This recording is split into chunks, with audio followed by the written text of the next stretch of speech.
Ouvistes que foi dito olho por olho, dente por dente. Eu, porém, vos digo, não resistais ao perverso, mas a qualquer que te ferir na face direita, volta-lhe também a outra. E ao que quer demandar contigo e tirar-te a túnica, deixa-lhe também a capa. Se alguém te obrigar a andar 1 milha, vai com ele 2. Dá a quem te pede e não voltes as costas ao que deseja que lhe emprestes. Estas foram palavras do Senhor Jesus. Ainda antes de voltarmos a elas, antes ainda de nos sentarmos, vamos ter alguns momentos onde nos podemos saudar uns aos outros, especialmente aqueles que nos visitam. Vamos fazê-lo. Porque este é um domingo especial para nós, porque vamos ter de dar uma despedida provisória à Sahara. A Sahara vai para os Estados Unidos a estudar, vai voar, se Deus quiser, na próxima sexta-feira, mas este é o último domingo antes desta viagem. Se Deus quiser, no Natal? No final do ano. Portanto, se Deus quiser, nós vamos vê-la em breve, até porque, naturalmente, estudando na California Baptist University, a universidade que tem enviado nos 2 últimos anos as meninas que nós temos acolhido. Então, a Sara depois voltará para passar férias em Portugal e para não se esquecer que, pelo menos, parte dela é portuguesa e ela não vai poder esquecer disso. Nós não vamos perdoar se ela se esquecer. Mas nós queremos orar por ela agora. Eu queria chamar as outras manas, que também estão aí. Queríamos orar pela família toda, a Bria e a Terza.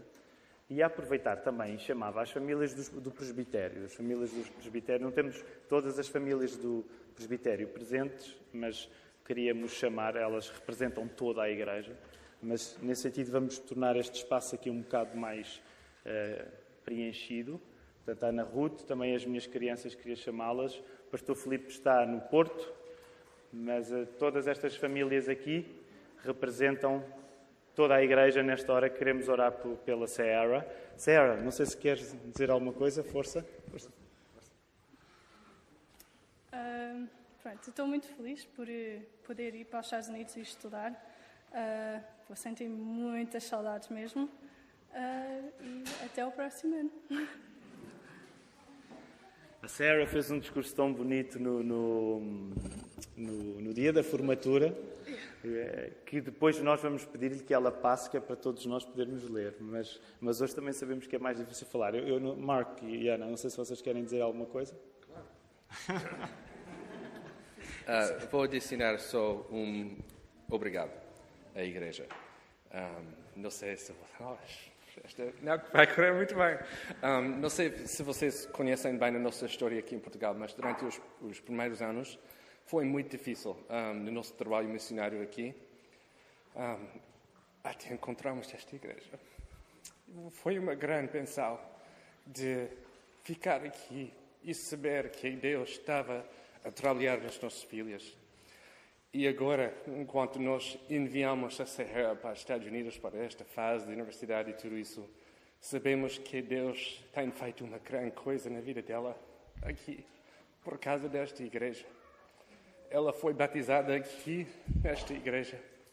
E Deus tem sido muito bom na nossa família por causa da nossa Igreja. Por isso, com confiança, enviamos a nossa filha lá para continuar o trabalho que Deus começou aqui nesta Igreja mesmo. Por isso, é um grande obrigado à Igreja, mas é um grande obrigado a Deus por tudo que Ele está a fazer através da vida da Sahara. E vamos sentir esta falta da Sahara aqui, especialmente as mães aqui, né? Mas com confiança enviamos a nossa filha para este próximo passo, porque sabemos que Deus está em controle e Deus está a segurar o futuro dela. Eu vou pedir que aqueles que estão presentes possível, possam colocar a vossa mão sobre a Sarah. Nós vamos orar. Vamos ficar de pé enquanto a Igreja.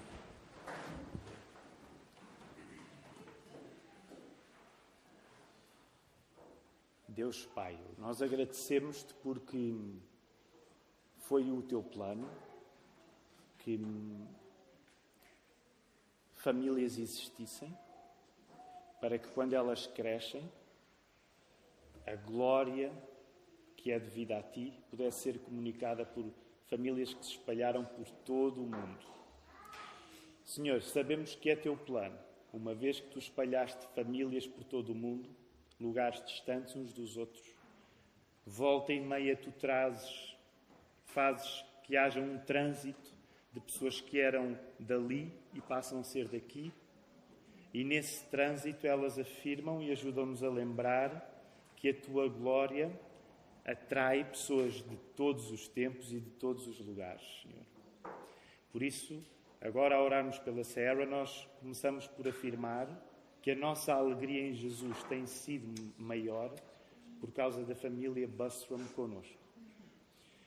E também queremos declarar e afirmar enquanto igreja que a nossa alegria é grande porque esta família que veio dos Estados Unidos e que já tinha passado por tantos lugares tem servido esta igreja como Jesus nos serviu a todos. E isto passa por todos nesta família, pelos seus filhos, pela Sarah, pela Bria e pela Terza também.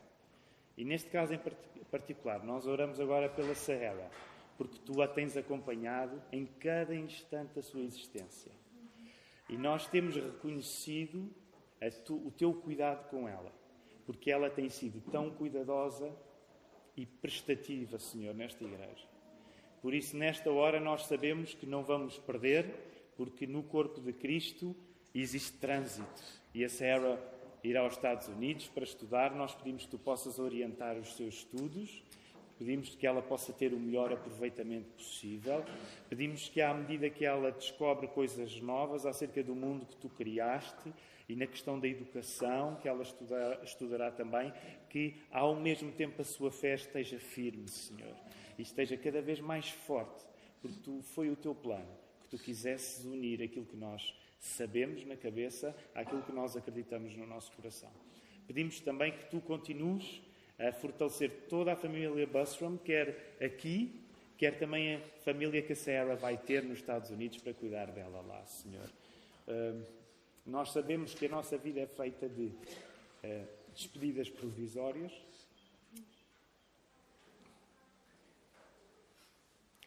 mas temos e sabemos que tu és um Deus de um encontro eterno e por isso estamos comovidos por uma despedida que até será curta, mas é porque o amor de Cristo nos constrange, Senhor. Que o teu rosto esteja a brilhar na Sarah, que possa ir aclarando todo o caminho à frente dela, Senhor. E que ela possa voltar daqui a alguns meses, cheia de vontade de glorificar o teu nome e dizer: Deus tem cuidado de mim nos Estados Unidos. É isso que nós pedimos em nome de Jesus Cristo. Amém. Amém. Podemos ficar sentados.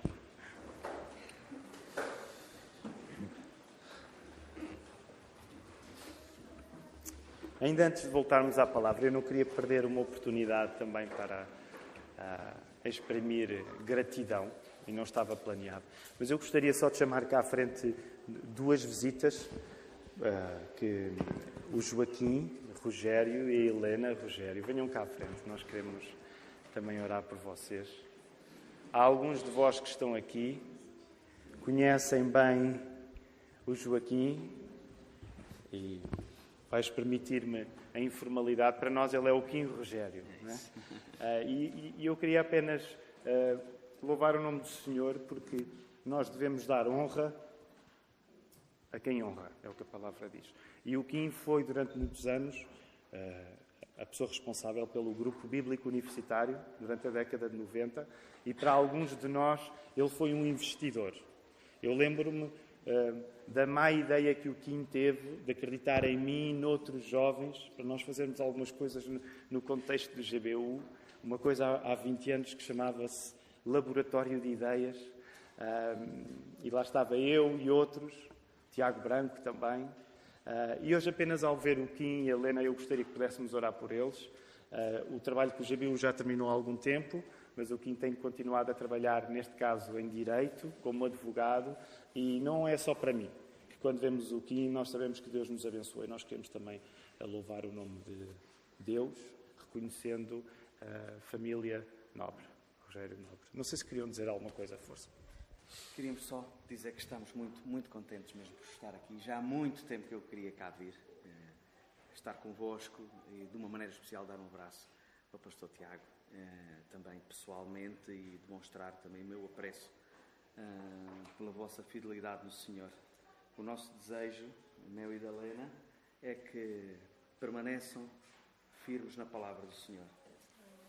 É na palavra apostólica, na doutrina dos apóstolos, que é o fundamento da nossa fé. E que possamos confiar que mais importante do que entender todas as coisas neste tempo de ansiedade é a paz do Senhor. É mais excelente do que entender todas as coisas. E que essa paz guarde os nossos corações e os nossos pensamentos em Cristo Jesus. A todos nós. Esse é o nosso desejo. Vamos ficar de pé.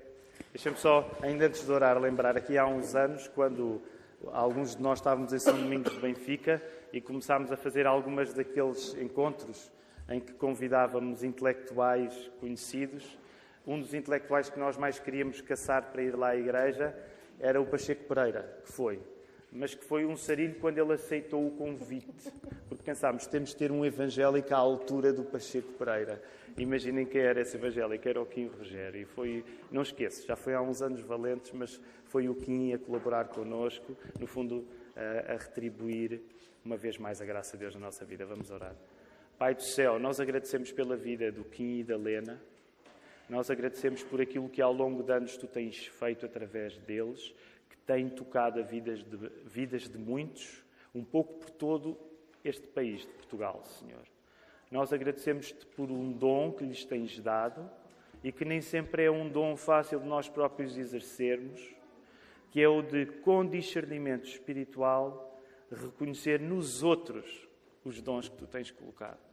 Isso é especialmente difícil com os jovens, porque às vezes é difícil distinguir o que é a energia da juventude daquilo que é o dom. E tu, ao longo dos anos, deste esta capacidade, quer ao Kim, quer à Helena. E nós somos gratos, Senhor, porque de cada vez que alguém investe em nós, assina mais forte aquilo que Jesus fez por nós, que nos amou antes de nós o amarmos a Ele.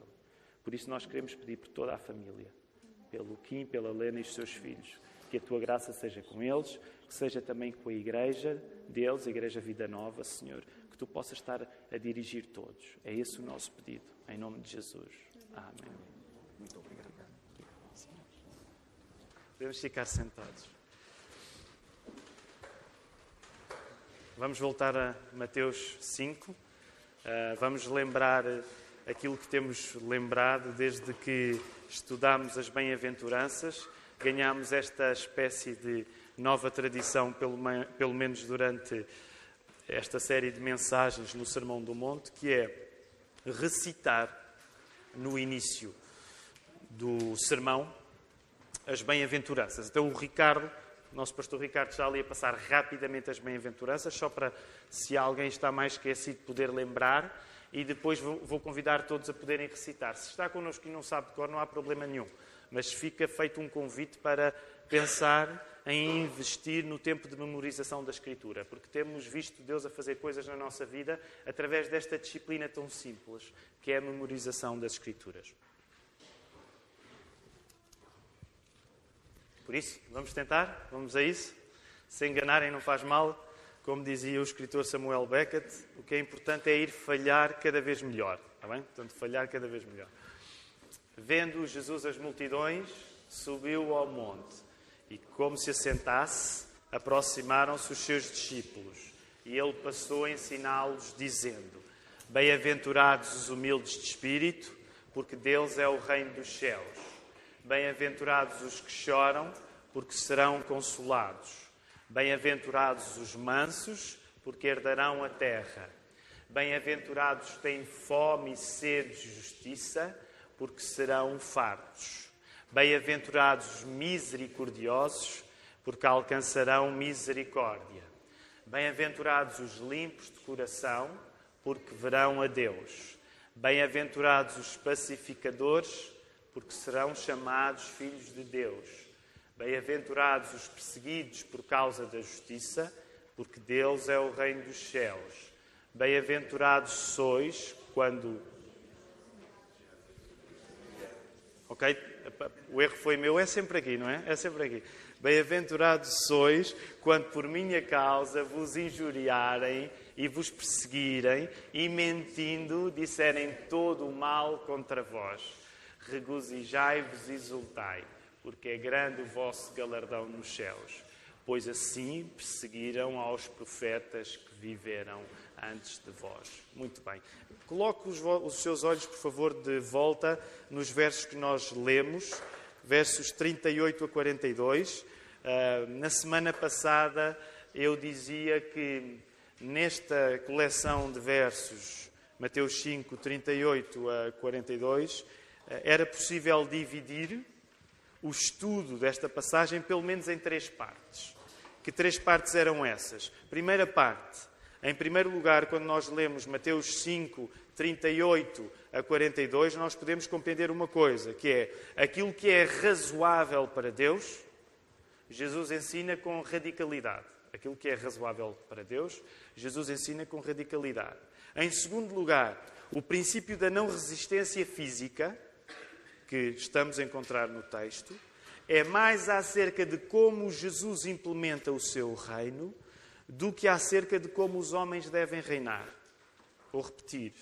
O princípio da não resistência física que nós estamos a encontrar neste texto é mais acerca de como Jesus implementa o seu reino do que acerca de como os homens devem reinar. E terceiro e último ponto. Só Jesus tem o poder de tornar a pior ofensa na melhor coisa que nos pode acontecer. Só Jesus tem o poder de tornar a pior ofensa a melhor coisa que nos pode acontecer. Hoje o meu plano, tendo falado sobre o primeiro ponto na semana passada, é falar apenas sobre o segundo. Porque, como vos disse, quando estava a preparar o sermão, percebi que ia ser um sermão longo e resolvi dividir, para não termos um sermão assim tão longo. Então hoje gostava de vos falar neste segundo ponto. Qual é o nosso assunto? O princípio da não resistência física, que nós encontramos neste texto, é mais acerca de como Jesus está a implementar o seu reino do que propriamente acerca de como os homens devem reinar. O princípio da não resistência física, que nós encontramos no texto, está aqui para nos ensinar alguma coisa. Não esqueçam, estamos no Sermão do Monte. Jesus está no Sermão do Monte. Há quem considere, e com justiça, que o Sermão do Monte é, de alguma maneira, o grande resumo da doutrina de Jesus, do ensino de Jesus. E Jesus encontra espaço neste sermão, que teria sido um sermão muito mais longo daqueles que nós estamos habituados. Mas Jesus encontra espaço neste sermão para falar de muitos assuntos. E a determinada altura, estamos nesta fase das 6 antíteses, porque 6 vezes Jesus diz: ouvistes que foi dito, eu porém vos digo. E nestas antíteses o que nós temos estado sempre a sublinhar é que nós não acreditamos que quando Jesus diz ouviste o que foi dito e fala acerca da lei, nós não acreditamos que Jesus está a deitar fora a lei do Velho Testamento, até porque no verso 17 ele diz que ele não veio revogar a lei, mas veio cumpri-la. O que Jesus está a fazer é pega na lei do Velho Testamento e está a resgatar a lei do Velho Testamento das interpretações que eram as mais populares naquele tempo, que eram protagonizadas sobretudo por quem? Pelos escribas e pelos fariseus. Portanto, Jesus não está a deitar fora o Velho Testamento, até porque ele está a cumpri-lo, mas ele está a pegar em muitas convicções que as pessoas do seu tempo tinham acerca do Velho Testamento, convicções essas que eram erradas, e ele está a clarificá-las. E aqui estamos na quinta, portanto, na penúltima vez que ele faz isto. Ouvistes o que foi dito, eu porém vos digo. O que aqui está em causa é mais uma orientação pastoral. E é interessante, ainda hoje o Tiago Falcoeiras, no tempo da Escola Dominical, não esqueçam, são todos bem-vindos à Escola Dominical, começa uma hora antes, é um tempo onde nós nos demoramos mais no estudo para ganharmos subsídios para sermos leitores mais eficazes da Bíblia. Ainda hoje, durante o tempo da Escola Dominical, o Tiago Falcoeiras enfatizou muito a questão de Jesus ser pastor, não é? Jesus ser o pastor. E aqui o que nós estamos a encontrar nestas palavras de Jesus é, de facto, uma preocupação pastoral. E podemos, deixem-me separar os planos, podemos dizer que a preocupação que Jesus tem, quando diz assim, não resistais ao perverso, mas a qualquer que te ferir na face direita, voltem também a outra, e ao que quer demandar contigo e tirar-te a túnica, deixa-lhe também a capa, se alguém te obrigar a andar 1 milha, vai com ele 2, dá quem te pede e não voltes as costas ao que deseja que lhe emprestes. Quando Jesus está a dizer estas coisas, nós podemos dizer, de certo modo, que a preocupação dele é mais pastoral do que política. Quando Jesus manda que tu ofereças a outra face a quem já te agrediu, Ele está a pensar mais naquilo que deve acontecer dentro do teu coração, na tua alma, do que propriamente naquilo que deve acontecer no sistema judicial. Okay? Gostaria de sublinhar este aspecto. Quando Jesus está a dizer não sejas vingativo, e eu agora estou a resumir na ideia de não ser vingativo todas estas coisas que Jesus acabou de dizer, Ele está menos interessado no sistema judicial do país onde tu vives, mas Ele está mais interessado naquilo que está dentro do teu coração. Nesse sentido, eu acho que deve haver uma separação de planos. Há um plano pastoral em que Jesus orienta as pessoas que o seguem, que nesse sentido é um pouco diferente do plano político, do plano público. E alguém pode perguntar, como assim? Porque é que devemos separar uma coisa da outra? Numa primeira leitura pode até parecer, de facto, que Jesus está aqui a anular a lei do Velho Testamento. Como quem dissesse, meus amigos, acabou-se com a proporcionalidade entre o crime praticado e o castigo a aplicar. Lembram-se, a semana passada falei-vos de como isto é importante, era importante na cultura judaica e Jesus vai continuar a achar que é importante haver uma proporcionalidade entre o crime praticado e o castigo a aplicar. Quando nós lemos estas palavras de Jesus, pode parecer que Jesus está a dizer, olha, esqueçam isso. Não vale mais a pena nós castigarmos os criminosos. O futuro agora é desistir de, por exemplo, matar quem matou. Vamos lidar com o mal, perdoando sempre toda a gente e qualquer circunstância negativa que passemos. Se nós fizermos uma primeira leitura superficial e sem grande contexto, pode, de facto, parecer que Jesus está a dizer isso. Como se Jesus estivesse a sugerir um extremo, um incentivo cristão ao fim de qualquer tipo de retribuição, ao fim da polícia, ao fim de tribunais, ao fim de prisões, ao fim de leis, e como se Jesus estivesse, no fundo, a sugerir uma espécie de utopia anarco-otimista. O que deixaria todas as pessoas que trabalham na lei aqui, aliás, ainda agora falava que o Rogério é advogado, esta semana soubemos, e deixem-me dizer publicamente com grande alegria, o Eduardo entrou para o curso de Direito, não era? Certo, Eduardo, entraste para o curso de Direito na Universidade Católica.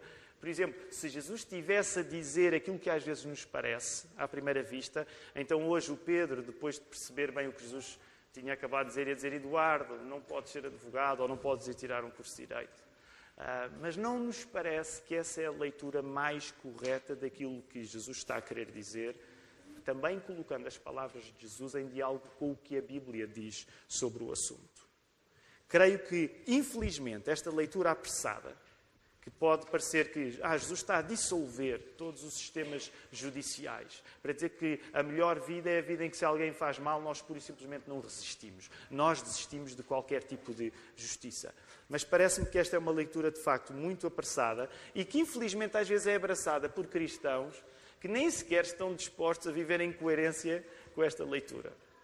Esta maneira de ler as palavras de Jesus parece, uma vez mais, como nós falámos quando vimos a bem-aventurança dos pacificadores, e já agora, já que já sabemos de cor, a bem-aventurança dos pacificadores são 8 bem-aventuranças. É a bem-aventurança número... Alguém sabe de cor? Para estimular os vossos... São 8 bem-aventuranças. Dos pacificadores é a número, pensem lá. Quem disse 7?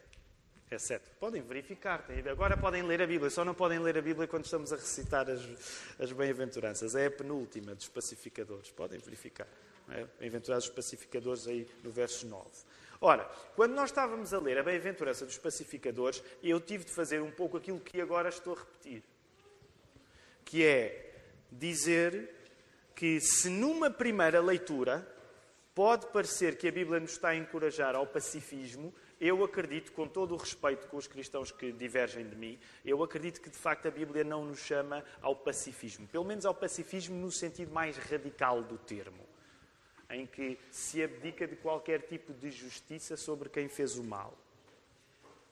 Acredito que não é sólido, nem é íntegro em termos de interpretação da Bíblia e das palavras de Jesus, fazer uma interpretação pacifista das palavras de Jesus e do cristianismo no geral. E ao dizer isto, digo com respeito com alguns ramos dentro do movimento evangélico que são pacifistas. Por exemplo, os anabatistas, a quem nós devemos algumas coisas. Nós, batistas, devemos alguma coisa ao movimento anabatista, que era até anterior à própria Reforma Protestante, e como vocês se recordam, há um ano, quando falámos muito da Reforma Protestante, Lutero teve os seus problemas com os anabatistas. Nós respeitamos rejeitamos a corrente anabatista, sentimos-nos de alguma maneira devedor deles, sobretudo numa defesa muito importante que os anabatistas faziam, que era a separação da Igreja do Estado, mas não, ao lermos a Escritura, não me parece que a interpretação anabatista, geralmente pacifista, são pessoas que se abstêm, por exemplo, do serviço militar e de algumas profissões que possam ser vistas como profissões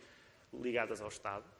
Então, com todo o respeito que nós temos pela tradição anabatista, não nos parece a interpretação mais correta. E eu gostava de vos falar um pouco nisto agora.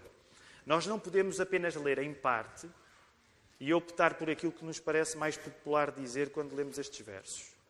Tentando ler em profundidade e em comunicação com todo o arco narrativo das Escrituras, não nos parece que o pacifismo é o objetivo de Jesus ao pregar a não retaliação.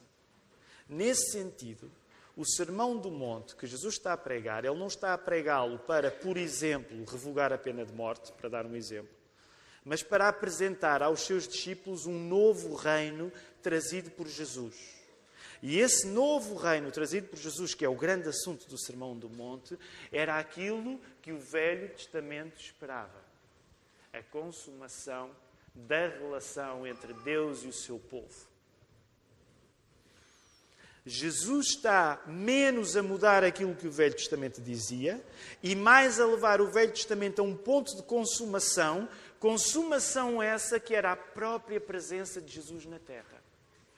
Lembram-se aqueles textos, por exemplo, aquele texto em que Jesus vai à sinagoga e lê um texto e diz: estas palavras acabaram de se cumprir em mim.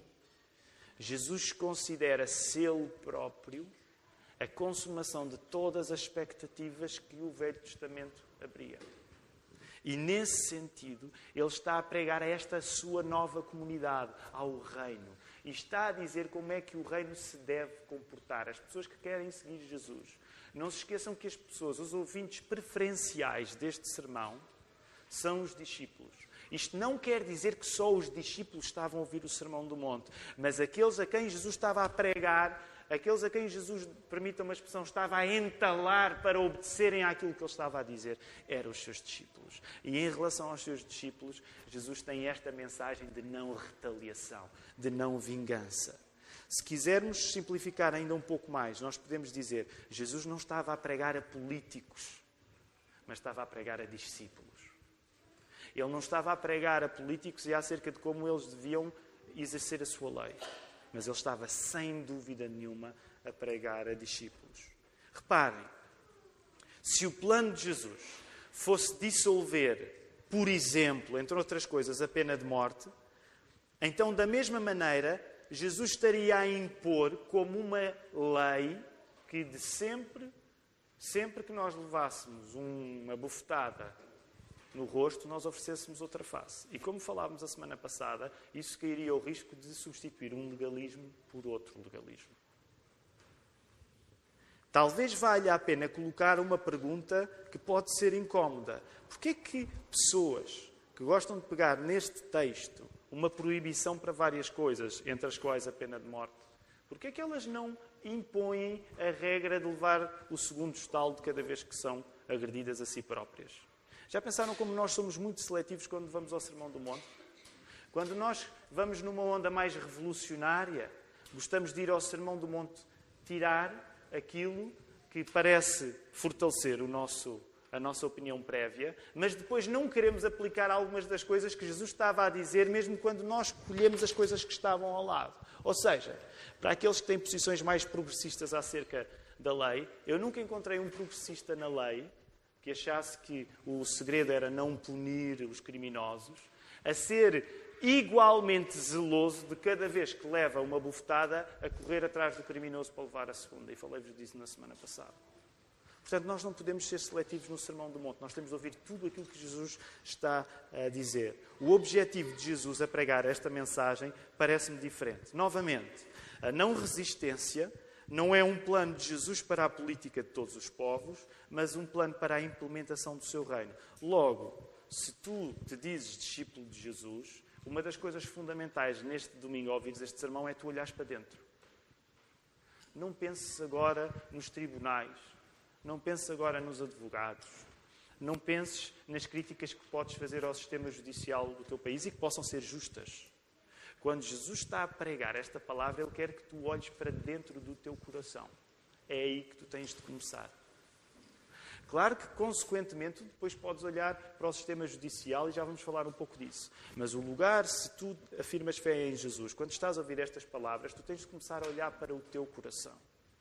Jesus está menos preocupado com as bufetadas que vão cair no nosso rosto e mais com o que deve entrar no nosso coração. Dentro do coração, livrarmos de nos querermos vingar. Parte do que significa aceitar o grande assunto do Sermão do Monte, o reino de Deus dentro de nós, passa por aqui. Livrarmos-nos de nos querermos vingar. Jesus não persegue o objetivo de sugerir uma nova legislação que erradica as penas mais rigorosas ou que deixa de castigar os criminosos para todo o Israel enquanto nação, mas Jesus está a perseguir um objetivo de construir uma nova comunidade. Comunidade essa que não alberga dentro do seu coração um desejo de vingança. Esse é o objetivo de Jesus. Que nós que nos chamamos cristãos não alberguemos um desejo de vingança. E deixa-me intensificar isto um bocado em termos teológicos. Eu agora vou ficar mais complicadinho, mas saio já dessa complicaçãozinha. A não resistência é um pouco como nós cumprimos a lei de Jesus, sem dúvida. Ou seja, quando tu não resistes fisicamente, de certa maneira, tu estás a cumprir a lei que Jesus te deu, sem dúvida. Nós não queremos ser pessoas que retribuir o mal que nos fizeram com mais mal ainda. Mas deixa-me ir um pouco mais longe. Mas a não resistência é ainda mais como Jesus cumpre toda a lei de um modo que nós não conseguimos cumprir. A não resistência não era uma ordem apenas para o aqui e agora daqueles que ouviam o Sermão do Monte. A não resistência que Jesus estava a pregar era uma ordem para um futuro próximo também. A não resistência que Jesus estava a pregar está completamente ligada àquilo que lhe ia acontecer onde? Aquilo que Jesus estava a pregar, de nós não resistirmos ao mal, estava completamente ligado àquilo que ia acontecer a Jesus onde? Na cruz. Portanto, percebe um pouco aqui uma diferença que eu quero sublinhar. Se tu não resistes ao mal que te fazem, boa. Como discípulo de Jesus, deves imitar o exemplo de Jesus. Mas deixa-me dizer, mais importante ainda do que tu imitares Jesus, não respondendo ao mal com mal, é entenderes que a não resistência era uma coisa que tinha uma importância tal, porque no futuro próximo, Jesus estava a pregar uma coisa que Ele próprio ia sofrer na cruz. Jesus não resistiu ao mal que iam praticar sobre ele, porque, morrendo dessa maneira, ele ia servir de um sacrifício final por todos os pecados daqueles que são cidadãos do seu reino. Logo, também não podemos equivaler a morte de Jesus pelos seus, pelas pessoas que pertencem ao seu reino, como um impedimento de qualquer morte imposta por um sistema judicial. São assuntos diferentes. E, novamente, já repararam, andamos sempre a arrasar neste assunto da pena de morte. Eu digo sempre, eu não vos estou a pregar acerca de pena de morte, mas passo a vida a falar da pena de morte. Ainda por cima, o assunto da pena de morte agora ficou mais na ordem do dia, porque o Papa meteu-se numa embrulhada. Eu não sei se vocês têm ideia, mas ele meteu-se numa embrulhada, porque ele não pode fazer o que fez, segundo o próprio catecismo católico, mas então veio dizer que a pena de morte já era uma coisa com a qual a Igreja Católica não concordava, a Igreja Católica Romana, e claro, ainda esta semana alguns dos bispos disseram, tem lá calma, Francisco, que a coisa não é assim tão fácil. Mas pronto, não sendo o meu objetivo promover novamente a pena de morte como o assunto principal, já vos disse preto no branco mais do que algumas vezes que a pena de morte foi um plano de Deus na imposição da sua lei. Okay?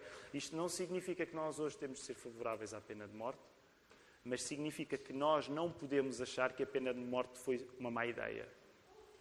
Porque senão ela não teria sido imposta na lei e senão nem o próprio Deus teria exposto o seu filho a morrer em pena de morte. Okay? Mas isto fica para aqueles que depois quiserem ir mais fundo, podem vir ter connosco os pastores e falar um pouco acerca do assunto. Jesus prega a não resistência para que os seus discípulos resistam à tentação da vingança. Mas Jesus prega a não resistência também porque vai precisar de praticar essa não resistência para nos salvar. Deixem-me voltar a sublinhar isso. Quando Jesus estava a dizer não resistas ao mal com o mal, Ele está a dizer isso é importante para tu te distinguires como um cidadão do meu reino. Mas quando Jesus está a dizer não resistas ao mal com o mal, mais importante ainda é o facto de que quando Jesus fez isso, Ele conseguiu fazer por nós algo que nós nunca conseguiríamos fazer por ninguém. Ele conseguiu garantir a vida eterna para a sua nova comunidade. Mas este vai ser o assunto do próximo sermão. Não é no próximo domingo que teremos o pastor Tiago Oliveira, mas se Deus quiser, daqui a 2 semanas encerraremos este assunto daquilo que Jesus consegue fazer por ter morrido na cruz. No modo como Ele consegue tornar a pior ofensa na melhor coisa que nos pode acontecer. Se é possível fazer esta distinção, a maior não resistência nem é a tua que tu vais praticar por obedeceres a Jesus, é a que Jesus praticou por ti. Se o fundamental da não resistência que Jesus nos pede fosse a sua implementação política nas nossas vidas, nós ganhávamos agora aqui um problema, que era como é que nós vamos defender que haja justiça neste mundo? Se a coisa mais importante daquilo que Jesus estivesse a pregar foi desiste de resistir aos maus, há questões que nascem. Então, o que é? Por exemplo, então significa que eu não tenho legitimidade para, por exemplo, alguém que me enganou, alguém que me roubou, alguém que me atacou, eu não posso colocar essa pessoa no tribunal? E nós acreditamos que não é propriamente isto que Jesus nos está a pedir neste sermão e em todas as Escrituras. A ideia aqui, reforçada, é uma ideia de que a vingança pertence ao Senhor, mas não significa que os cristãos são abandonados de defenderem os seus direitos quando são agredidos. Okay? Deixa-me voltar a sublinhar esta frase. Como a importância maior na pregação da não resistência é aquilo que acontece no nosso coração e não tanto uma mudança na nossa lei, não significa que se alguém te enganar, tu não podes e não tens o direito de fazer vingar os teus direitos. Agora, só por uma questão de termos ideia de como é que as coisas acontecem na nossa vida. Provavelmente, alguns que estão aqui, eu não vou pedir que levantem as vossas mãos, mas provavelmente alguns dos que estão aqui já colocaram alguém em tribunal. Ou já tiveram de ir para tribunal resolver alguma coisa. Okay? Não levantem as mãos, mas alguém que diga assim o sim para o lado só para eu saber que estou numa comunidade onde pessoas já usaram os tribunais. Certo? Pronto. Eu não vi quem foi. Foi um ótimo sim, mas não vi. Não precisas falsar. Se nós achássemos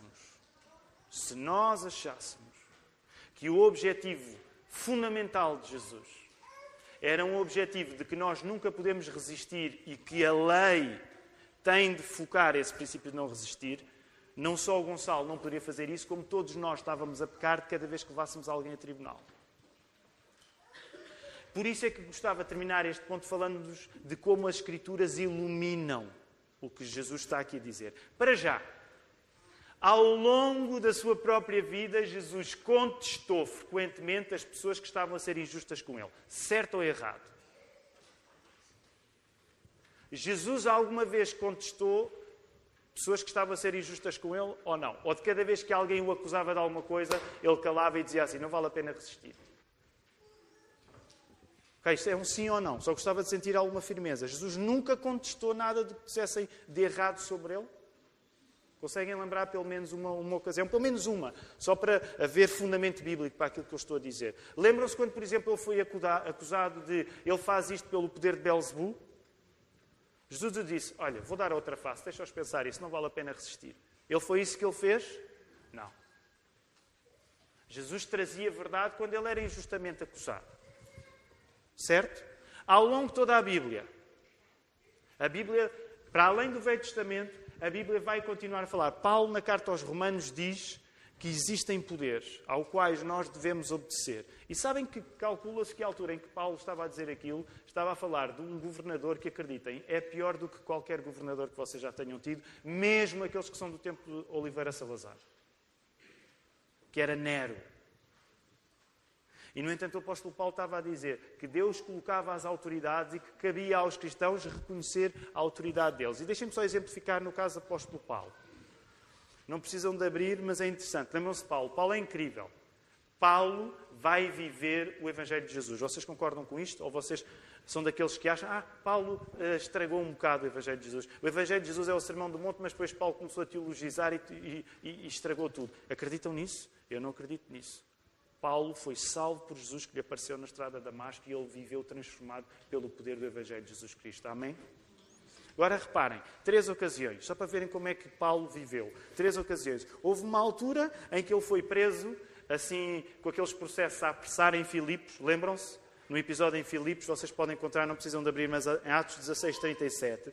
E quando eles querem levar Paulo, quando percebem que fizeram a geneira, porque Paulo era também cidadão romano, eles quiseram, vai-te lá embora. E o que é que Paulo disse? Calma aí, eu tenho os meus direitos, eu sou cidadão romano. Paulo estava a fazer-se valer dos direitos legais que tinha. Noutra circunstância, Paulo passa a vida em encrencas. No templo, prendem-no. Já uma sova, toda a gente a querer cair em cima dele e os romanos, os soldados romanos a tentarem à porta do templo. E o que é que Paulo disse? Calma aí, eu sou cidadão romano. E o que é que isso significou? Os romanos tiveram, espera aí, nós não podemos tratar de qualquer maneira, nós temos de o defender. Vocês encontram isso em Atos 22:25. Mais tarde, quando no imbróglio jurídico em que ele se meteu, ele diante de Festo, ele apelou a quem? A César. Em Atos 25:8-12. E por isso mesmo, Paulo foi terminar os seus dias onde? Em Roma, porque ele foi para Roma para que lhe fosse dado o processo legal ao qual ele tinha direito. Agora deixem-me dizer, Paulo viveu a transformação do Evangelho de Jesus. Ele não o contradisse. É um exemplo claro de que quando nós ouvimos Jesus a falar acerca de não resistir, o que está em causa é o desejo de vingança no nosso coração e não a mudança de uma legislação. E por isso, deixem-me só terminar este ponto para finalizar com 2 apelos finais. Por isso nós acreditamos que um cristão pode ser advogado? Acreditamos que um cristão pode ser juiz? Acreditamos que um cristão pode trabalhar para o Estado? Às vezes há muitos daqueles pacifistas de bancada. O cristianismo é pacifismo. Mas não sabem, por exemplo, se fossem pacifistas a sério, não poderiam, por exemplo, ser professores no Estado. Porque essa era a regra de que o cristão não se metia nos negócios do Estado. Era, por exemplo, isso que os anabatistas defendiam. Portanto, nós acreditamos que um cristão pode estar ligado ao setor de justiça e achamos que o cristão deve fazer o melhor pela renovação dessa justiça. Quando vocês pensam, por exemplo, em exemplos absolutamente heróicos de homens que vocês já ouviram falar, como William Wilberforce, que foi um inglês que lutou pelo fim do quê? Da escravatura. Ele estava lá, no meio dos governadores, como político. Nós acreditamos que um cristão pode ser político. A lutar por uma lei melhor. Portanto, quando nós lemos estas palavras de Jesus, elas não são uma contradição para esta nossa convicção. Porque percebemos que onde Jesus está a querer chegar não é propriamente à mudança legislativa, mas é ao nosso coração. E por isso deixa-me terminar com 2 apelos finais. Primeiro, se Jesus chama os seus discípulos a rejeitarem desejos de vingança, é porque eles existem. Se os discípulos de Jesus não albergassem desejos naturais de retribuição, de vingança, Jesus não precisava de pregar contra eles. Concordam comigo? Eu sei que isto é a lógica bem básica. Jesus só está a pregar contra o desejo de vingança em relação aos discípulos porque nós, como os seus discípulos, albergamos desejo de vingança. Agora, deixa-me colocar o desafio para ti. Se tu estás na posição de discípulo de Jesus, para que tu possas acolher o ensino que ele está aqui a pregar de não seres vingativo, de não desejares vingança, tu precisas de confessar onde esse desejo se encontra dentro de ti.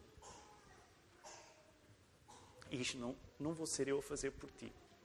Tu precisas de virar-te para dentro com muita seriedade e tens de pedir ao Espírito Santo que ilumine os lugares dentro do teu coração onde tu tens sentimentos de vingança e de retribuição. E deixa-me dizer isto de uma maneira bem básica. Eu não acredito que ninguém escapa desta. Este é um pecado que diz respeito a 100% das pessoas presentes. Desta ninguém escapa. Segundo apelo final.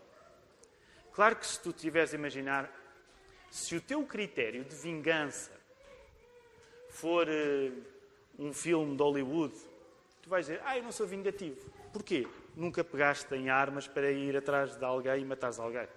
nunca estiveste no lugar do Liam Neeson. Ultimamente é o Liam Neeson que faz isto. Quando nós éramos mais pequenos era o Charles Bronson que fazia isto. Ou se tivesse a Stallone, não é? Mas alguém que ia sempre certificar-se de que o culpado ia pagar. Porquê? Porque o sistema legislativo não era suficiente. Agora, se o teu critério de vingança for o critério dos filmes, é óbvio que tu vais te sentir um santarrão. És um santarrão. Nunca tiveste vontade de bater em ninguém, nunca disparaste uma arma. Isto não te diz nada. Mas o problema é que tu não podes olhar para a vingança apenas a partir dos filmes de Hollywood. A vingança vai além de um primeiro querer matar um segundo, porque esse segundo matou um terceiro. Não é preciso querer matar alguém para ter o coração com desejo de vingança. E agora deixem-me citar um homem que muitos de nós amamos, e o nosso pastor Filipe, amou-o ao ponto de ter dado o nome dele como segundo nome ao David. Não é? Deixem-me citar-vos um pouco das Confissões de Agostinho. Agostinho dizia assim, isto cerca do século IV. Não sei se vocês já leram as Confissões, deviam mesmo ler as Confissões. Não é a Bíblia, mas andei quase lá perto. E a determinada altura, Agostinho diz assim, vós, e ele está a falar para Deus, curaste-me a paixão da vingança, para depois me perdoares todas as minhas maldades. Interessante. Deus, tu curaste-me a paixão da vingança e a partir daí todas as outras maldades foram sendo perdoadas. E mais à frente ele vai elaborar um pouco acerca da luta espiritual que Agostinho tinha. Porque ele era um crente, mas ele ainda lutava. Todos nós lutamos com o desejo de vingança. Então ele vai elaborar mais, até porque Agostinho era mesmo uma pessoa realmente inteligente, e ele vai elaborar e vai dizer assim. E deixem-me dizer, eu identifico-me tanto com estas palavras de Agostinho, que eu, quando voltei a lê-las pela segunda vez, porque li este livro há uns anos, quando durante esta semana voltei a lê-la, eu pensei, de facto, eu acho que Agostinho disse tudo o que precisava de ser dito. E se lêssemos só Agostinho já estávamos bem. Mas deixem-me ler. Ele vai dar mais carne. Acaso cessou em mim, ou poderá jamais cessar em toda a minha vida, este género de tentações que consiste em querer ser temido ou amado dos homens só com o fim exclusivo de encontrar uma alegria que não é alegria? Deixa-me voltar a repetir. Acaso cessou em mim, ou poderá jamais cessar em toda a minha vida, este género de tentações que consiste em querer ser temido ou amado dos homens só com o fim exclusivo de encontrar uma alegria que não é alegria? Final de citação. Aquilo que Agostinho estava a mostrar é que, entre outros aspectos, o desejo da retaliação, o desejo de vingança, está ligado a nós procurarmos alegria em sermos amados pelos outros, sem que a alegria de Deus nos amar nos satisfaça. Eu sei que agora deu um pulo, mas eu vou voltar a repetir. Sempre que chega a Agostinho isto acontece. Ele começa a ficar muito inteligente e nós temos de ir com calma. Mas o que Agostinho estava a mostrar é que o desejo de retaliação está ligado a nós procurarmos a alegria em sermos amados pelos outros, sem que a alegria de Deus nos amar nos satisfaça. Quantos de nós não guardamos ressentimentos, que é uma forma de desejo de vingança? E eu já noutras alturas partilhei convosco. Eu sou um campeão de ressentimentos. Quantos de nós não albergamos ressentimentos? Deixa-me dizer, o ressentimento é uma forma de desejo de vingança. Por exemplo, quantos de nós não sentimos que as circunstâncias que acontecem ao Mark deviam era acontecer a mim? Quantos de nós é que lá na escola, e agora falando para os mais novos, quando sei lá, fazemos um teste, demos o melhor de nós, e a melhor nota não foi para nós, mas nós é que merecíamos aquela nota. Não foi o que teve a melhor nota que merecia, era eu que merecia. Quantos de nós no relacionamento em família? Em família, então, a família às vezes é uma tragédia. Não achamos que a vida do meu irmão não devia ser o meu irmão que a vive. Eu é que a devia viver. Quantos de nós é que não temos expectativas mesmo em relação ao desenvolvimento económico da nossa vida? Epá, eu já devia estar num estado melhor do que estou agora. O que eu te quero dizer, e eu sei que estou a simplificar muito, é que sempre que tu colocas a vida em dívida contigo, tu estás a albergar sentimentos que, sendo ressentimento, são ressentimentos que são sentimentos de vingança. Sempre que tu olhas para as circunstâncias e dizes assim, as circunstâncias não estão à altura daquilo que eu mereço. Tu estás a criar dentro de ti um ácido espiritual que te vai corroer por dentro. E que faz com que a tua vida já seja infernal aqui. E que se não for vivida em arrependimento diante de Deus, vai ser infernal para sempre no inferno. E todos nós, 100%, somos tentados pelo ressentimento, que é uma forma de desejo de vingança. Logo, o que eu gostava é que durante esta semana tu pudesses ponderar nisto. Que o Espírito Santo pudesse iluminar no teu coração áreas de desejo de vingança, de ressentimentos, onde tu achas que a vida te deve mais, para poder chegar aqui. A minha oração é que o Espírito Santo aponte, quando nós queremos que seja a vida a prestar-nos contas, em vez de sermos nós a prestar contas a Deus. E permita uma generalização. Eu sei que ela é um pouco grosseira. Nós somos educados hoje em dia, mesmo quando crescemos na igreja, nós somos educados hoje em dia a achar que a vida nos deve e não que nós devemos a Deus. No modo geral, nós hoje somos educados a achar que a vida é que nos deve a nós. Não somos nós que devemos a Deus. O meu desejo é que nós possamos ser corrigidos em amor por este Deus, que Deus não deseja que tu te consumas mortalmente em desejo de vingança. Era isso que Jesus estava a querer pregar. Se tu viveres a achar que a vida tem de te prestar contas, tu vais viver numa espiral que não tem fim. Uma espiral que não tem fim, que em último grau te vai levar ao inferno. Espiral essa, onde tu vais querer sempre retribuir o mal que te foi feito com algum tipo de capacidade tua para tu te repores.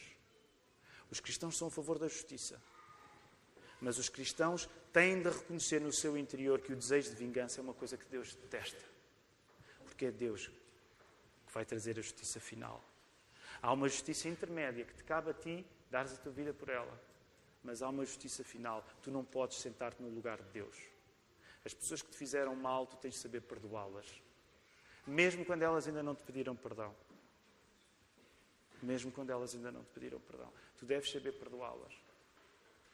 Para que o teu coração não seja consumido por um desejo que nos seres humanos dá sempre mau resultado. Que é o desejo de vingança. Só Deus, que é santo, consegue retribuir de uma maneira perfeitamente justa. Possamos confiar nele.